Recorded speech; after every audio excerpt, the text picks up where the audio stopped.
Hello प्यारे बच्चों, क्या हाल चाल। बच्चों, अक्सर आप लोगों की शिकायत रहती है कि ज्योमेट्री बहुत डिफिकल्ट सब्जेक्ट है, क्योंकि ज्योमेट्री में बहुत सारे रूल्स एंड रेगुलेशंस है वगैरह वगैरह। ऐसा कुछ भी नहीं है बच्चों, विश्वास करो, believe me, geometry is one of the easiest chapter. But problem क्या है? प्रॉब्लम ये होती है कि हमारा कॉन्सेप्ट क्लियर नहीं होता है। हम वैसे 8th क्लास से ही ज्योमेट्री शुरू हो जाता है, लेकिन वो हम उस पर ध्यान नहीं देते, तो धीरे धीरे धीरे धीरे बढ़ते बढ़ते बढ़ते बढ़ते 10th में आके बहुत डिफिकल्ट हो जाता है। तो आज हम बिल्कुल बेसिक से शुरू करेंगे, और जितने भी बेसिक कॉन्सेप्ट है बेटा, उन सारी कॉन्सेप्ट को बिल्कुल धज्जियां उड़ा देंगे, एकदम मक्खन बना लेंगे ज्योमेट्री को। तो आओ आज हम लोग ज्योमेट्री में शुरू करते हैं, एकदम बिल्कुल बेसिक कॉन्सेप्ट के साथ शुरू करते हैं। सबसे पहले बेटा, ज्योमेट्री में कोई भी लाइन ले लो, यह एक स्ट्रेट लाइन है, मान लिया। अब यह स्ट्रेट लाइन है, इसके ऊपर एक वर्टिकल लाइन डाल दिया, तो यहां पर हमें दिखाई दे रहा है कि यह एक एंगल है, यह दूसरा एंगल है। इसका जो भी नाम होगा ना प्यारे बच्चों, 1 और 2 मान लो, हमने मान लिया एंगल 1 एंड एंगल 2, तो यहां पर इन दोनों का सम हमेशा 180 डिग्री होता है। Angle 1 plus angle 2 equal to 180 degree, और इस प्रॉपर्टी को बोलते हैं लीनियर पेयर। क्लियर है? बहुत आसान है, यह हमने क्लास 8th में ही पढ़ा है। क्लास 8 से ही ये लीनियर पेयर पढ़ते आ रहे हैं। लीनियर पेयर की शुरुआत सबसे पहले क्लास 8th में ही बताया गया था। क्लास 8th में ही लीनियर पेयर के बारे में हम लोग पूरी तरह से जानकारी में है। जिनके पास जानकारी में नहीं था वे समझ लो, और जिनको जानकारी में है, मुझे पता है आप लोगों में से 80% बच्चों को आता ही होगा, लेकिन डोंट वरी, मुझे हर बच्चों के लिए बिल्कुल बेसिक कॉन्सेप्ट करना है। सिर्फ 10 से 11-12 मिनट के अंदर पूरा का पूरा ज्योमेट्री का बेसिक कॉन्सेप्ट हम लोग कर लेंगे, बिल्कुल भी चिंता मत करो। अब मान लो यहीं पे एक लाइन नहीं 2 लाइन होता, या 3 लाइन होता, मान लो 3 एंगल्स होते यहाँ पर, इसका नाम 1 हो जाए, इसका 2 हो जाए, इसका 3 हो जाए, इसका 4 हो जाए, है ना? तो हम क्या कहते हैं, क्योंकि पेयर का मतलब तो हमेशा 2 होता है कि नहीं होता है। लेकिन चूंकि एक ही लाइन के ऊपर है, तो यहां भी angle 1 plus angle 2 plus angle 3 plus angle 4 equal to 180 degree ही होगा। क्लियर? बिल्कुल क्लियर है ना? लेकिन यहां प्रॉपर्टी का नाम हम लिखेंगे लीनियर, और लिख देंगे एंगल्स। अब एंगल्स 2 से ज्यादा है तो एंगल्स वर्ड का यूज कर लेंगे। कोई प्रॉब्लम है क्या? नहीं ना, कोई मिसाइल टेक्नोलॉजी है इसमें? कुछ भी नहीं। जितने भी एंगल्स है, 2 हो, 3 हो, 4 हो, कितना भी एंगल्स हो, उन सारे एंगल्स का सम हमेशा 180 डिग्री होगा। यदि सिर्फ 2 ही है तो लीनियर पेयर बन गया, 2 से ज्यादा है तो लीनियर एंगल्स कह के अपना काम चला लो। That's all. तो सबसे पहले जो लीनियर पेयर की प्रॉपर्टी थी वो हम लोगों ने समझ लिया। अब लीनियर पेयर की प्रॉपर्टी के बाद बेटा, अब हम लोग आएंगे, आगे चलेंगे, ट्रायंगल्स में आएंगे। नहीं, ट्रायंगल से पहले थोड़ा सा और एक वर्टिकली लाइंस का देखो, यहां पर एक लाइन दिया, ये दूसरा लाइन दे दिया, ठीक है बेटा। ये दोनों आपस में दोनों लाइन आपस में इंटरसेक्ट करता है किसी पॉइंट पर। अब देखो, यदि कोई 2 लाइन है तो या तो इंटरसेक्ट करेगा कहीं पे, और इंटरसेक्ट नहीं करेगा तो फिर वे दोनों पैरेलल कहे जाएंगे।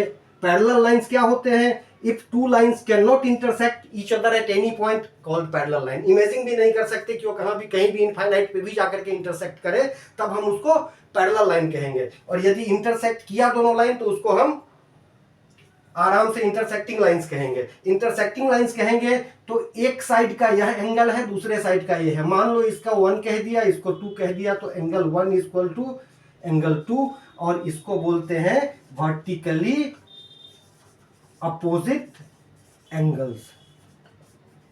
क्लियर है? शॉर्ट फॉर्म में भी लिख सकते हो। कई बार कुछ बच्चे वर्ट लिख देते हैं, डॉट ऑप लिख देते हैं, और एंगल का साइन दे दिया, एस कर दिया। ऐसे भी हम काम चलाएंगे। लेकिन ज्योमेट्री में हर स्टेप के बाद, ध्यान दो, हर स्टेप के बाद उस प्रॉपर्टी का नाम लिखना कंपलसरी है, अदरवाइज आपके नंबर कट जाएंगे। यही है ज्योमेट्री का सबसे मेन राज। प्रॉपर्टी का नाम आपको लिखना ही पड़ेगा, 100% लिखना पड़ेगा, नहीं तो नंबर्स पूरा नहीं देंगे टीचर। तो वर्टिकली अपोजिट एंगल्स हम लिख देंगे। यहीं पे मान लो यहाँ पर हो जाता 3A4, तो आप लिख देते हैं एंगल 3 इक्वल टू एंगल 4, और ब्रैकेट में यही प्रॉपर्टी आप लिखेंगे। ठीक है? ऊपर नीचे का एंगल या दाएं बाएं का एंगल, जहां कहीं भी एक्स बन रहा हो ना, तो एक्स बन रहा हो तो आमने सामने की जो एंगल्स है वे वर्टिकली अपोजिट एंगल्स होंगे, और वे दोनों आपस में इक्वल होंगे। Is it clear? नाम भी दे सकते हो प्यारे बच्चों। कुछ लोग सोच रहे होंगे कि सर वहां तो बड़े बड़े नाम होते हैं, ABCDO, मान लो यहाँ O कर दिया हमने, तो AOD angle AOD equal to angle COB या BOC।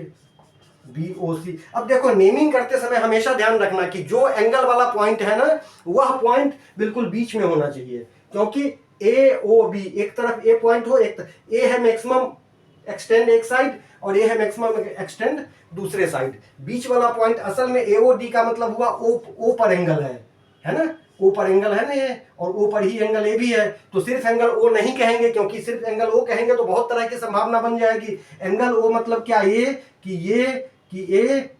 इसीलिए एंगल ओ को बिल्कुल क्लियर करेंगे, या तो AOB कहेंगे या AOC कहेंगे या COB कहेंगे या BOD कहेंगे, तो एंगल ओ। लेकिन आमने सामने का एंगल हमेशा दिमाग में बिठा लो, एकदम चिपक जाएगा दिमाग में। आमने सामने का एंगल इक्वल होता है, उसको कहते हैं वर्टिकली अपोजिट एंगल्स, चाहे 3 4 के इक्वल है और 1 2 के इक्वल है। तो वर्टिकली अपोजिट एंगल समझ लीजिए मेरे प्यारे बच्चों। चलो एक और प्रॉपर्टी पढ़ते हैं वर्टिकली अपोजिट एंगल्स के बाद। अगली प्रॉपर्टी है ट्रायंगल का। ट्रायंगल का की प्रॉपर्टी है, जो बच्चे 9th या 10th क्लास में होंगे उनको आता होगा या ऑलरेडी, हो सकता है 9th के कुछ बच्चे जो है मिस कर चुके हो, है ना। देखो कोई भी एक ट्रायंगल है बेटा, और इस ट्रायंगल में किसी भी एक लाइन को एक्सटेंड कर दिया हमने, ये हो गया A, यह B, AC और यहां पर डाल दो D। तो इन तीनों एंगल का सम 180 डिग्री होगा। ASP एंगल सम प्रॉपर्टी कहते हैं, तो पता ही है, जैसे angle A plus angle B plus angle C equal to 180 degree. This is called ASP angle sum property.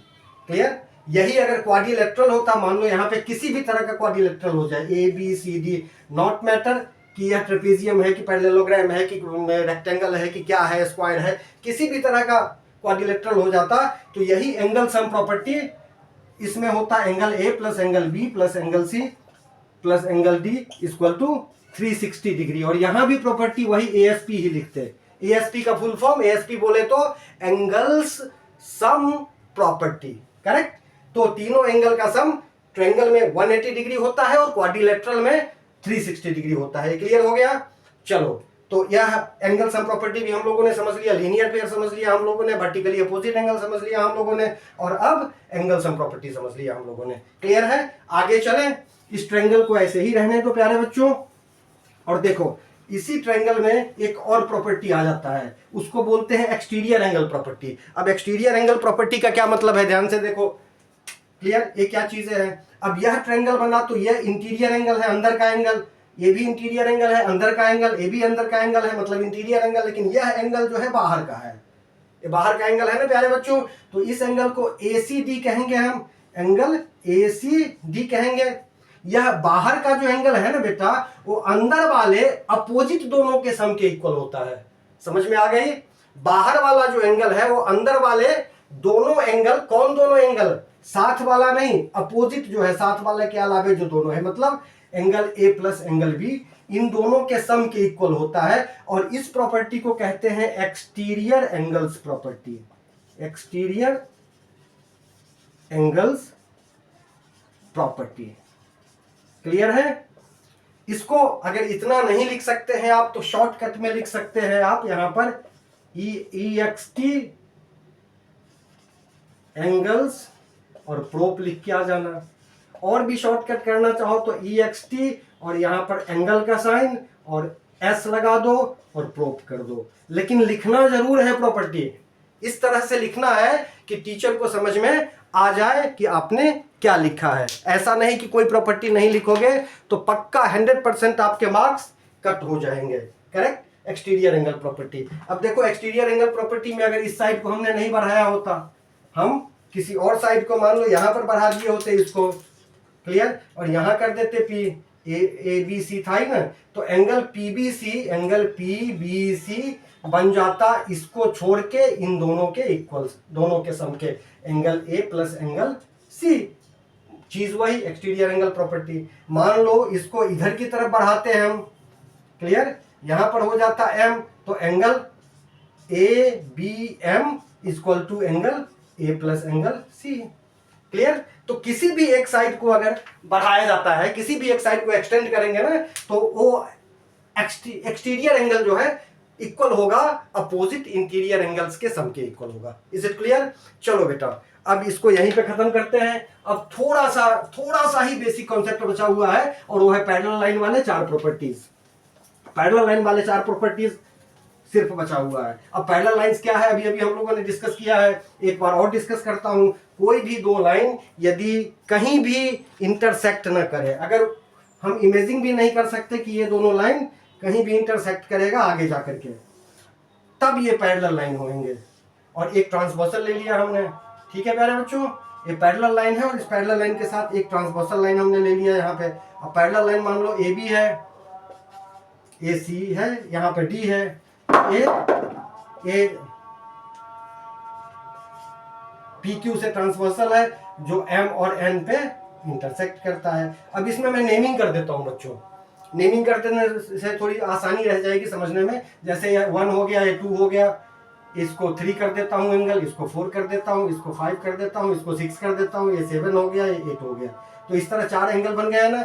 अब इसमें 4 प्रॉपर्टीज हमने समझना है। सबसे पहले alternate interior angle property. Alternate interior का क्या मतलब हुआ जरा समझो। ऑल्टरनेट का मतलब होता है एक लेफ्ट साइड तो दूसरा राइट साइड, एक दायां तो दूसरा बायां, ये हो गया ऑल्टरनेट। और इंटीरियर का मतलब हुआ इन दोनों ही पैरेलल लाइन के अंदर। तो ऑल्टरनेट इंटीरियर मान लो कौन हुआ, जैसे एंगल 4 और एंगल ये क्या था, ये 5 था। एंगल 4 इक्वल टू एंगल 5, क्योंकि ये दोनों ही एंगल इंटीरियर है और एक लेफ्ट साइड में है तो दूसरा राइट साइड में है, एक लेफ्ट में तो दूसरा राइट साइड में। और यहां लिखना पड़ेगा alternate interior angles. Clear? Shortcut में ऐसे भी लिख सकते हो, वैसे अल्टरनेट, नोट करने के लिए स्पेलिंग नोट कर लो, ऑल्टरनेट इंटीरियर एंगल्स। ठीक है प्यारे बच्चों, ये होता है ऑल्टरनेट इंटीरियर एंगल्स प्रॉपर्टी। इसी तरह अब 4 के इक्वल 5 हो गया, जल्दी जल्दी बताओ आप लोग क्या होगा। 3 के इक्वल क्या होगा, एंगल 3 के इक्वल एंगल 6 होगा, या ये भी ऑल्टरनेट इंटीरियर एंगल प्रॉपर्टी हो गया। क्लियर है? तो ये प्रॉपर्टी समझ में आ गई। अब इसी तरह यहां पर इंटीरियर था, अब हम यहां एक्सटीरियर कर देंगे। अब यहां हम एक्सटीरियर कर देंगे तो एक्सटीरियर का मतलब कि ये दोनों पैरेलल लाइन के बाहर, पैरेलल लाइन के अंदर ए है, पैरेलल लाइन के बाहर ए हो गया, और ऑल्टरनेट ही है तो 1 इक्वल टू 8 हो जाएगा। यहां पर एंगल 1 इक्वल टू एंगल 8 और एंगल 2 इक्वल टू एंगल 7 हो जाएगा। तब हम इसको कहेंगे alternate exterior angle property. Correct? Alternate interior की जगह पे अब ऑल्टरनेट एक्सटीरियर एंगल प्रॉपर्टी हो गया। एंगल 1 इक्वल टू एंगल 8 और angle 2 equal to angle 7। Is it clear? कहीं कोई प्रॉब्लम है समझने में यहाँ पे? नहीं ना? कितना आसान है ये सारी चीजें समझना। और इस बेसिक कॉन्सेप्ट के चक्कर में सिर्फ 10-15 मिनट कॉन्सेंट्रेट नहीं रहने के चक्कर में हम लोग को ज्योमेट्री डिफिकल्ट लगता था। कितना आसान चैप्टर है। ऑल्टरनेट इंटीरियर एंगल हो गया, ऑल्टरनेट एक्सटीरियर एंगल हो गया। अब एक नया टर्म आएगा बेटा, उसको बोलते हैं कॉरस्पॉन्डिंग एंगल प्रॉपर्टी। कॉरस्पॉन्डिंग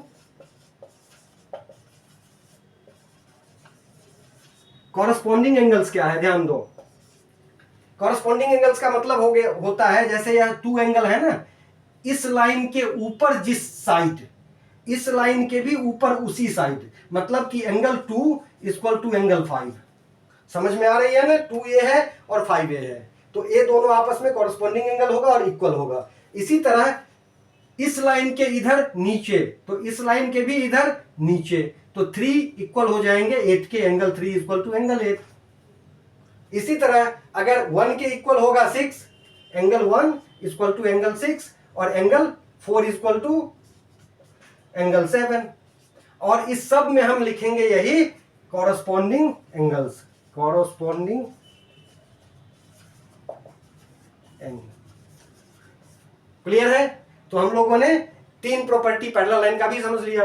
कोई प्रॉब्लम नहीं ना, किसी तरह की कोई परेशानी नहीं। बस एक प्रॉपर्टी और बचा है बेटा, 1 मिनट, जस्ट 1 मिनट का टाइम और आप लोग रहिए और देखिए, सारे के सारे चीजें समझ में आ जाती है। बिल्कुल इस तरह चिपक जाएगा ब्रेन में कि कभी भी नहीं निकलेगा दिमाग से। ठीक है प्यारे बच्चों, इसको बोलते हैं को इंटीरियर एंगल। कोई, अब यहां भी इंटीरियर वर्ड है प्यारे बच्चों। इंटीरियर वर्ड है का मतलब इन दोनों पैरेलल लाइन के अंदर ही, लेकिन को का मतलब एक ही तरफ। अब ध्यान दो, ऑल्टरनेट इंटीरियर एंगल क्या होता था? ऑल्टरनेट इंटीरियर एंगल इक्वल होता था, ऑल्टरनेट एक्सटीरियर एंगल भी इक्वल होता था, कॉरस्पॉन्डिंग एंगल भी इक्वल होता था। लेकिन यहाँ पे को इंटीरियर एंगल इक्वल नहीं होता। को इंटीरियर एंगल का मतलब जैसे एंगल 3 और एंगल 5 ये इक्वल नहीं होता, ये दोनों मिल करके 180 डिग्री होता है। मतलब कि ये सप्लीमेंट्री होता है, इक्वल नहीं होता, 180 डिग्री। करेक्ट? इसी तरह angle 4 plus angle 6 equal to 180 degree. तो ये जो एंगल हुआ ना को इंटीरियर एंगल आपस में सप्लीमेंट्री होता है, इक्वल नहीं होता है। ठीक है प्यारे बच्चों, इसको बोलते हैं को इंटीरियर एंगल्स। यहां भी लिखेंगे आप को इंटीरियर एंगल्स। एक चीज बिल्कुल ध्यान दे लो बच्चों, कभी भी किसी भी कीमत पे ये प्रॉपर्टी छोड़ के मत आना। प्रॉपर्टी अगर नहीं लिखोगे ना, प्रॉपर्टी नहीं लिखोगे 100% आपका मार्क्स कुछ ना कुछ कटेगा। ये 100% दिमाग में बिठा लो कि कुछ ना कुछ मार्क्स कटेगा, फुल मार्क्स नहीं आएंगे। और एक चीज ध्यान दो, अगर 2 में से आधा भी कट गया तो 25% मार्क्स कट गए ना। जहां तुम 100% मार्क्स के बारे में सोच रहे हो 75% आएंगे, तो कितना गंदा लगेगा। इसीलिए इस प्रॉपर्टी को बिल्कुल भी मिस मत करना। इसी तरह हम लोगों ने सारी बेसिक प्रॉपर्टी कर ली। आप क्लास 10th के बच्चों को थोड़ी सी और प्रॉपर्टी, जैसे हमारा वो सर्किल में कुछ और प्रॉपर्टीज है, क्वाड्रिलेटरल्स में कुछ और प्रॉपर्टीज है, तो कुछ एडिशनल है वो हम सीखेंगे। लेकिन ये सारे के सारे बेसिक प्रॉपर्टी था जो हर बच्चों को, चाहे वो क्लास 9th में हो चाहे वो क्लास 10th में हो, समझ में आनी चाहिए, जो हम लोगों ने समझ लिया। आशा करता हूं आप लोगों ने अच्छी तरह से समझ लिया होगा। ठीक है, तब तक के अब आगे प्रॉब्लम्स के साथ, एक्सरसाइज के साथ मिलते हैं। तब तक के लिए जय हिंद, जय भारत, वंदे मातरम।